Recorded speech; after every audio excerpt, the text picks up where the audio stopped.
안녕하세요. 저는 서울대학교 경영대학을 다니고 있는 17학번 차여은이라고 합니다. 제가 오늘 드릴 얘기는 저는 강남대성 기숙학원이라는 곳에서 1년 동안 재수를 했는데요.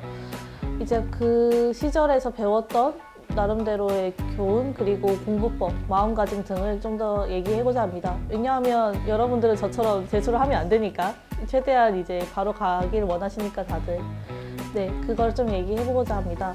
제가 일단 재수를 하게 된 계기는 현역 때 저는 정시만 이제 오로지 팠었는데 그게 잘 안 됐어요. 수시도 논술만 준비했고 제가 준비하는 게 입시를 위해서 공부를 했다고 하지만 크게 준비한 건 없었습니다. 그래서 아쉽게도 정시에서 큰 영향을 발휘하지 못하고 이제 모든 대학에 다 떨어지게 되는데요.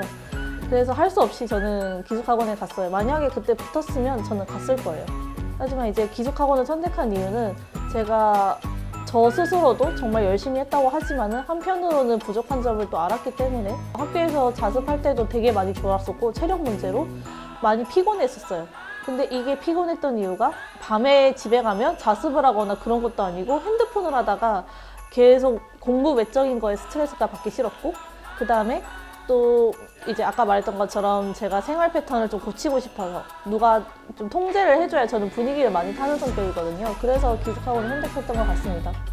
그래서 제가 원했던 거는 다 얻었어요. 저는 물론 거기서도 나름 다사다난하게 지냈지만은 그래도 사람들에 의해 이제 걱정하는 일이 좀 적었고 또 걱정을 한다 해도 그거를 어떻게 극복을 해서 이제 내적 성장을 나름대로 이뤘다고 저는 생각을 하고요. 그리고 가장 중요한 거는 6시 반에 자서 이제 일괄적으로 12시에 취침을 하고 그런 패턴들이 되게 잘 잡혀 있었어요.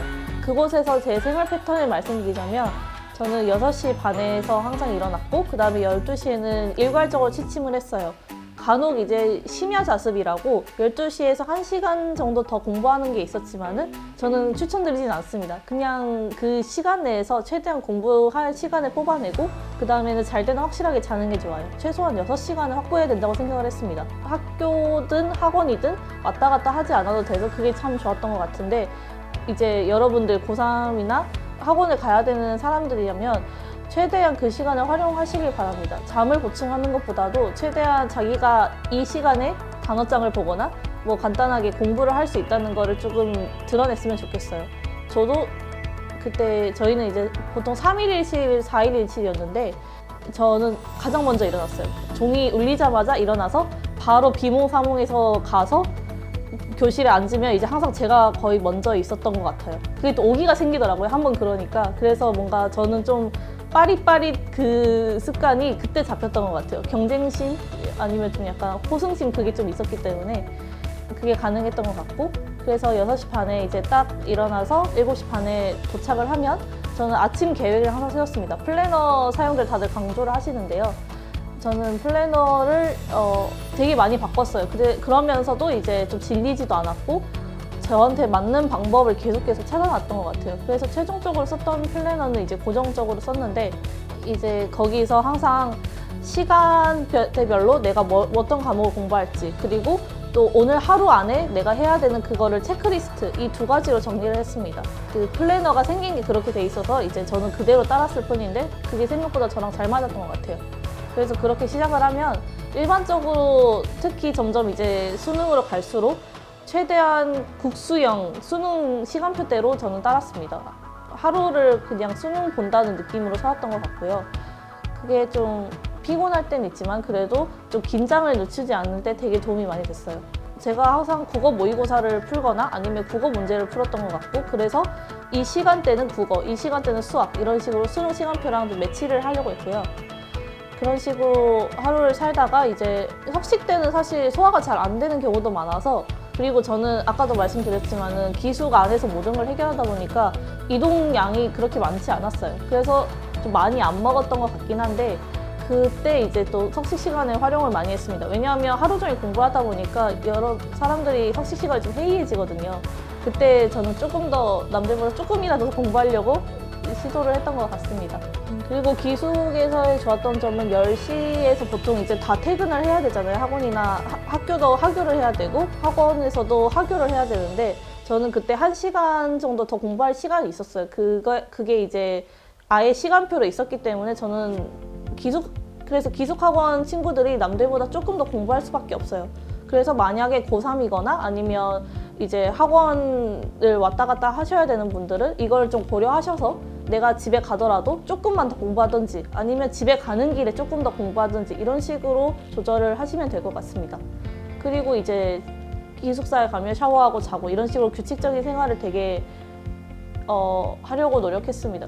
제가 몸이 되게 약한 편인데도 이거는 그래도 지키려고 계속 노력을 했고 만약에 아프면 이제 아예 그날을 쉬던지 그런 식으로 해서 근데 보통 사람들이 이 고3이나 그 긴 수험 기간을 매일매일 공부하기는 쉽지가 않아요. 저도 되게 많이 쉬었고 하다 힘들어가지고 뭐 피치 못하게 기숙에서 나가서 쉬고 오다든지 그런 외박이나 외출이 되게 잦았는데요. 그럼에도 사실 일주일이나 한 달 넘게 쉬지 않은 이상 그 패턴이 무너지진 않아요. 이미 쌓아 올랐기 때문에. 그렇기 때문에 그걸 유지하는 게 가장 중요하다고 저는 생각합니다. 그리고 이제 기숙에서 또 좋았던 점은 제가 불안한 게 되게 많아요. 걱정, 고민이 좀 사사하는 타입이었었는데 조금 더 현실적으로 고민하는 계기가 되었던 것 같아요. 그거는 제 친구의 덕도 있었지만은 요즘 유행하는 MBTI라고도 하죠. 그때 저는 그러면 그 기준으로 말씀드리면 저는 전형적인 F였고 그 친구는 전형적인 T인 친구였는데 그 친구와 얘기를 자주도 못했죠. 왜냐하면 기숙학원에서는 핸드폰도 금지고 그 인터넷이 모든 게 금지예요. 대신 이제 인강 들을 때만 딱 허용이 되는데 저는 이것도 되게 도움이 많이 됐던 것 같습니다. 하지만 이제 친구들이랑 연락하고 싶어도 연락이 안 되잖아요. 그래서 저는 휴가 나올 때마다 그 친구한테 연락해서 이제 같이 얘기를 하곤 했었는데요. 그때 이제 친구가 말했던 것이 너가 할 수 없는 것에 걱정하지 말라였어요. 근데 이게 되게 광범위하게 잘 적용이 돼요. 만약에 내가 성적이 이렇게 공부했는데 성적이 안 나오면 어떡하지? 그래도 어쩔 수 없어요. 공부해야 돼요. 사실 방법이 없어요, 저희는. 그렇게 하다 보면 이왕 할 거면 좀 더 열심히 하자가 되고 그러다 열심히 하다 보면 당연히 성적이 잘 나오겠죠.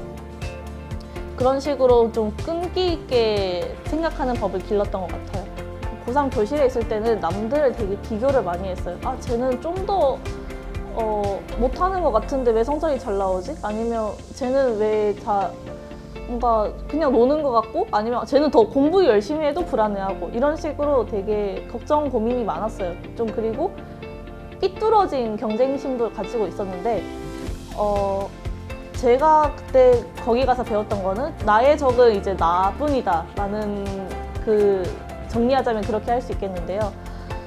저는 들어갔을 때도 성적이 그렇게 좋지 않은 편이었고 그 반 내에서 좀 낮은 편이었고 또 저희 때 17년도 수능이 그때 한국사가 이제 필수가 되면서 저는 사회탐구 과목이 하나 없어졌었어요. 그래서 다시 공부를 해야 되니까 성적이 더 잘 나올 수가 없었어요.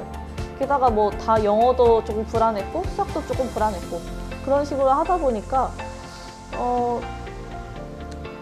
좀 성적이 들쑥날쑥했고 특히 제가 제일 낮은 성적을 받았던 게 그때 저희 수능 기준에 400점 만점으로 340점을 맞은 적이 있었어요.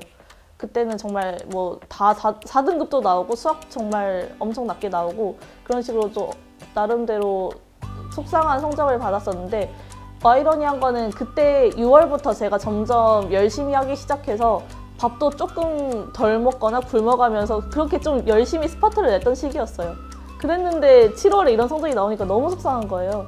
근데 그때 이제 제가 앉아서 좀 막 혼자서 울고 있었는데 담임 선생님이 와셔가지고 되게 저 그때 포기하고 싶고 속상하다는 마음을 털어놓으니까 근데 그분도 좀 위로를 따뜻하게 해주시는 분이 아니었는데 오히려 그 말이 도움이 됐던 것 같아요. 그래서 뭐 너 어쩔 건데 이렇게 말씀을 하시더라고요.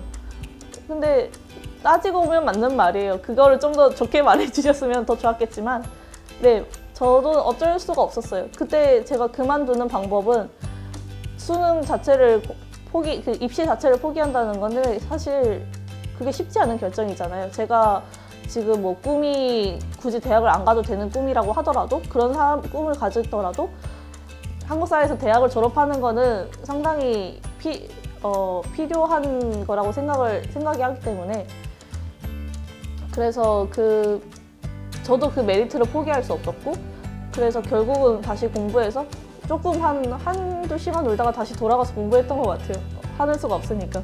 기숙에서 또 놀 것도 없어가지고 그때 기분 나쁘면 핸드폰 하거나 그런 식으로 에이 몰라 하면서 놀았을 텐데 다행히 놀 게 없어서 책도 볼 게 없었고 그때 그러다 보니까 그냥 오답노트나 정리하자 이렇게 됐던 것 같아요. 그래서 만약에 이제 좀 주변에 좀 놀 게 많다. 뭐 특히 강남에 기숙 학원들이 많고 대치동에도 학원이 많잖아요. 뭔가 학원가에는 좀 놀 게 많았는데 그런 거 생각하시면 조금 차단을 하는 것도 어떻게든 나는 이거를 안 가겠다. 노래방? 안 돼. 뭐 이런 식으로 조금 참는 연습도 필요한 것 같습니다. 고3 때는 안 놀아도 사실 다른 게 재밌어요. 굳이 놀지 않아도 이미 공부하다가 또 재미를 찾는 사람도 있더라고요. 정말 드물지만. 그래서 조금 주변의 것들을 차단하고 나한테만 집중하는 시간을 가졌던 것 같아요. 그게 저는 되게 좋았던 것 같습니다.